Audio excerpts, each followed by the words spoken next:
And welcome back, everybody. Frank Camino is our guest. We're talking about the series that Frank is writing for the Observer-Dispatch. It's a series on all of the Utica mayors. I should say that Frank is a member of the Oneida County Board of the Oneida County History Center Board of Trustees, and together with you. Well, thank you. And also author of History Just for the Fun of It, and has been writing his history column for the OD for these many years. And this is an addition. The series is an addition to your regular writing.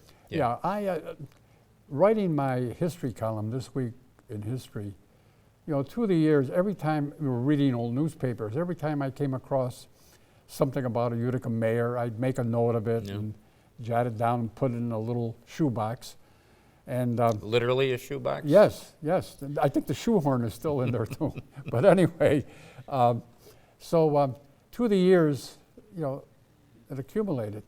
And in 1969, I was writing Frankly Speaking for the OD, and I wrote 3 columns about Utica's mayors, but not in great detail. One day I mentioned to Dave Dadiak, the opinion editor of the OD, that I had all this information on mayors. And he said, gee, why don't you write a series? And I said, no, I got too much to do. And one thing led to another. He talked to Ron Johns, the executive editor. They called me in one day and they said, we want you to write a series.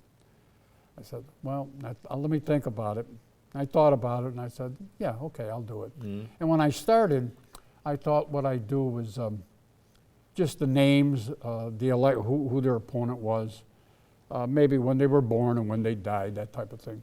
But then as I got into it, I said, maybe what happened during their administrations, and interesting things, positive things, not negative things. And that's how the series started. You know. And one of the things, Frank, that you uncovered, and I know because you brought a book about it, is Boyd Golder. Yeah. It's kind of surprising, Mayor of Utica, Boyd Golder is writing poetry. Yeah. And were there other surprises like that, Frank? Well, there were, I would say one of the biggest surprises I had was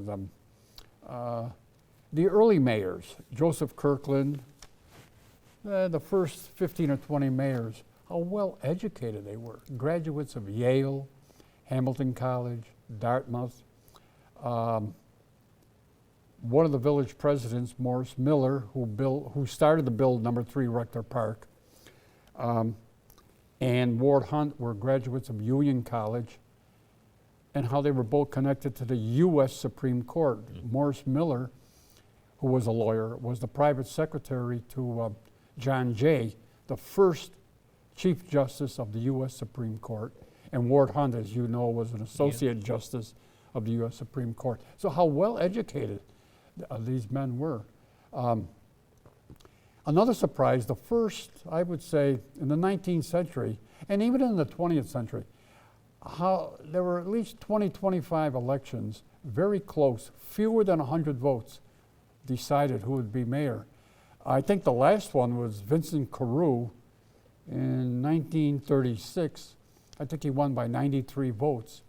The elections were very, very close. And back in those days, Frank, what are we talking about in terms of turnout? Are we talking, of course, the city at one time was 110,000? Well, when you had 110,000, you had, I don't know, 55,000 registered voters, and most of them voted. In the 19th century, the population, you were 25,000, 30,000, so you would get maybe 10, 15,000 voting.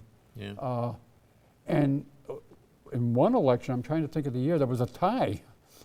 In fact, Roscoe Conkling, which is another thing, how many important people, busy people, took time to be mayor, even though it was a part-time job, to be mayor. Right. And Roscoe Conkling was mayor in 1859, and then he got elected to Congress. He was ready to leave the mayor's office, where the elections were in March in most of the 19th century. It ended up in a tie, and the Corporation Council ruled that, according to the charter, Conkling had to stay on another year until the next election. And he agreed, but then in the November election, he said, the Congress opened and he had to go to, convened and he had to go to Congress. So they elected, I forget his name now, for 2 months, and then, but some of the elections ended in a tie, so they were close elections. That surprised me. In your research, Frank, did you make any conclusions about how good or bad of a mayor Roscoe Conkling was? Well, in those days, I would say he was a fair mayor. A few, I'm forgetting some of the things that happened during his administration, but the mayors in those days, not like today. I mean, usually the Common Council really, did things. But the mayor, he had to sign contracts and so on and so forth. I would say Conkling was a fair. Same with Horatio Seymour. It's not until you get into the 20th century when the mayors now are full-time jobs and they're making more money. That's another disappointment. Tough to find the salaries of some of these mayors. It was $250 a year for quite a while. Then I found a piece where it went up to $500. But then it's, they just don't mention salaries. But anyway, Conkling, Seymour, James Schoolcraft Sherman was mayor. How these important people, Vice President of the United States. Took time to be mayor. So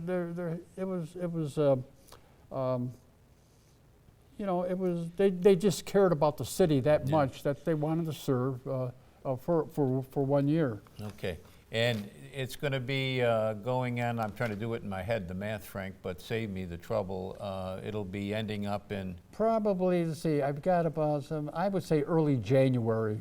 Okay. Pell Mary would be the last one. Yeah. Okay. Yeah. Frank Tomato's our guest. We're talking about the series that he's writing for the Observer-Dispatch on all the mayors of Utica. Short break, right back.